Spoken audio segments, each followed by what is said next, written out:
ហើយយើងឆ្នៃបាទឆ្នៃ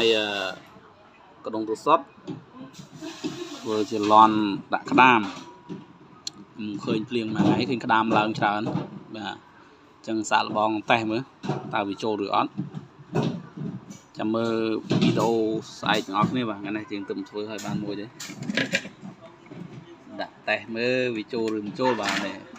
មកដុំគេកន្លែងពងhơiចូលដាក់ប្រឹស3មើលចូលក្តាមព្រៀងពីថ្ងៃឃើញក្តាមឡើងច្រើនណាឥឡូវយើងចាំមើលទាំងអស់គ្នាបាទសាកល្បងមើលសាកល្បងលន់ដាក់ក្តាមបាទឆ្នៃពីកំប៉ុងកដុងទឹកសុទ្ធ20លីត្រដុងចាស់ទេគេបោះចោលហ្នឹងយើងរើសយកមកឆ្នៃមកបាទរបស់គេបោះចោលមិនប្រកាសថាអត់ប្រយោជន៍ទេបងប្អូនបាទមានប្រយោជន៍ទាំងអស់មិនថាមនុស្សមិនថារបស់របរបងប្អូនជួនកាលគេបោះចោលហើយអ្នកណាគេចេះឆ្នៃយើងយកមកឆ្នៃមកគឺល្អតែម្ដង